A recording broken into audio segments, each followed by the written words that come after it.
주님 순환 성지주일입니다. 성지가지 들고 오셨습니까? 네. 그걸 1년 동안 집에 걸어 놓지요. 왜 그거 집에 1년 동안 걸어둡니까? 그 의미 없이 교회가 시키는 거 아니거든요. 짧은 복음이었지만 전체를 읽으면 예수님의 입성부터 시작합니다. 그때 사람들이 성지가지를 흔들며 환영을 분명히 합니다. 집에 가지고 가는 그 성지가지는 환영의 도구였습니다. 왜 예수님을 환영했을까요? 이제 오셔서 우리나라 로마로부터 해방시켜 주시고 독립시켜 주시고 세상의 부귀영화 다 가져다 주시고 다윗과 솔로몬의 영광을 다시 한번 이스라엘이 누리게 해달라고 모든 희망을 예수님께 걸고 성지가지를 흔들며 예수님을 맞이했습니다. 근데 오늘 복음 읽으시면서 함께 했지만 십자가에 못 박으시오라고 외치는 것도 똑같은 군중입니다.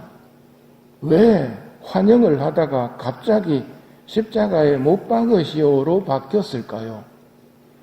이 부분을 우리도 성당 다니면서 정신 차리지 않으면 성지가지만 흔들고 있다가 나중에 냉담해버릴 수 있단 말입니다. 예수님께 세속의 영광과 해방, 독립, 부귀영화, 국가가 부흥하게 해달라고 했는데 예수님이 안 해주십니다. 예수님은 그런 세속적인 것들을 주려고 오신 분이 아니란 말입니다. 그럼 흔들고 있는 이 성지가지는 뭘 상징하겠습니까? 헛된 것들을 내가 하느님한테 요구하면서 환영을 했던 헛된 것들의 상징입니다. 헛된 것들이 헛된 것인 이유는 집에 걸어놓고 바라보면 어떻게 됩니까? 누렇게 변색되다가 죽어버리죠. 그 죽어버린 걸 불 태워가지고 이마에 죄를 얹으면서 제수요일 날 흙에서 왔으니 흙으로 돌아갈 것을 기억하라고. 즉 헛된 것들은 이 세상 끝나면 아무 소용없는 것들입니다. 흔들어대던 헛된 것들, 그런 것들을 바라보면서 내가 하느님께 올바른 것을 청하고 있는지 생각해보라고 1년 동안 묵상 주제로 드리는 겁니다. 볼 때마다 그게 벌써 말라 비틀어져 있다면 내가 하느님께 저런 걸 청하고 있는 것은 아닌지 생각해 보아야 된다는 말입니다. 제수요일 우리 머리에 뿌리는 죄가 바로 내가 하느님한테 요구했던 그런 것들, 그런 헛된 것들이었다. 세상은 오늘날도 여전히 예수님에게 이런 헛된 것들을 요구합니다. 세상의 것들을 요구합니다. 코로나 터지니까 코로나 낫게 해달라고 이야기해보라고. 오늘 복음에서는 어떤 식으로 예수님에게 요구를 하느냐면 십자가에 못 박혀 계신 예수님께 머리를 흔들면서 모독을 합니다. 너 자신이나 구해봐라. 이게 오늘날 예수님 시대에 했던 그 성지가지 흔들던 모습입니다. 헛된 것들을 요구하고 있는 것이지요. 수석사제들과 율법학자들도 조롱합니다. 뭐라고 조롱합니까? 십자가에서 내려와 보라고. 문제 해결해 보라고. 너나 잘하라고. 예수님은 이런 요구 속에서 묵묵히 죽으십니다. 그래서 십자가 뒤에 보통 성지가지 꽂아 놓죠.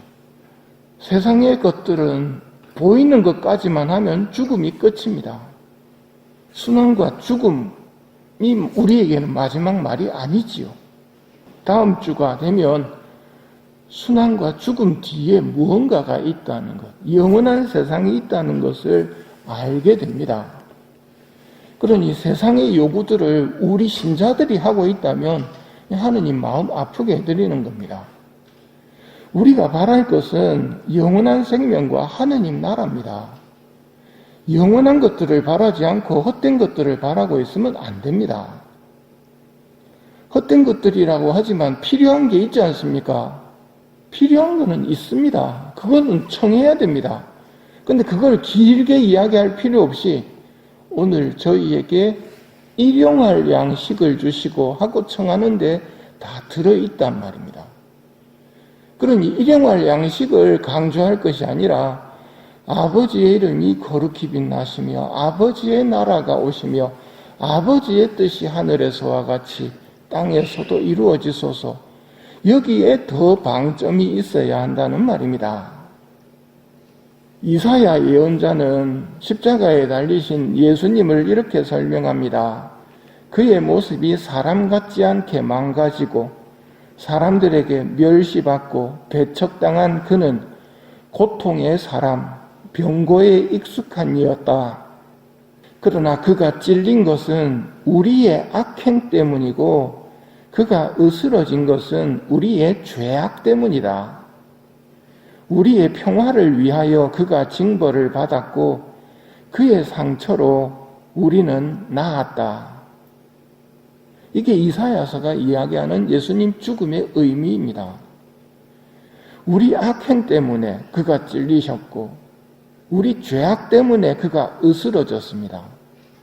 우리 죄값을 치르고 몸값을 치르는데 세속은 마귀와 함께 짝짝꿍이 되어가지고 모독하면서 너 자신이나 구해보아라, 조롱하면서 십자가에서 내려와 봐라, 이 세상의 것들을 계속 추구하라고 유혹을 합니다.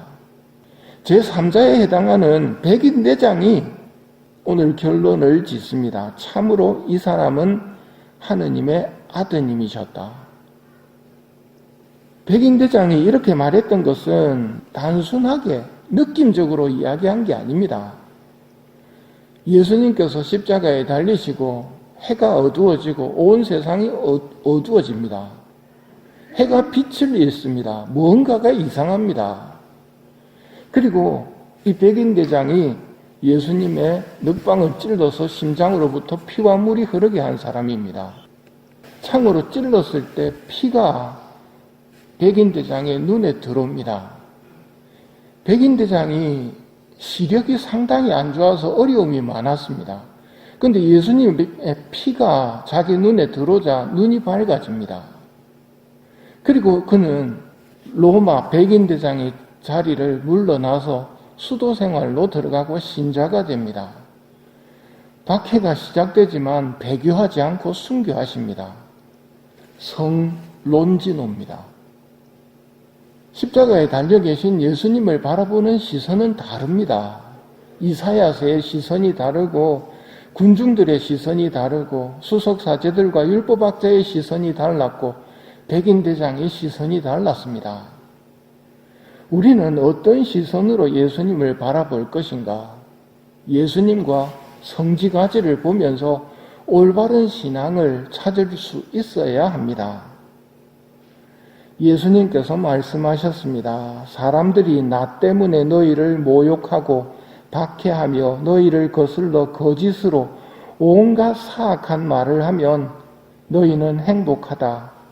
기뻐하고 즐거워하여라. 너희가 하늘에서 받을 상이 크다. 영원한 세상에서 받을 상이 큰 것이지 십자가에서 내려와 보라고 이 현세의 고통을 없애는 게 목적이 아니라는 말입니다. 우리는 하늘에서의 상을 희망하며 준비하는 사람들입니다. 예수님께서 걸으신 길이 참 행복으로 가는 길임을 우리는 믿습니다.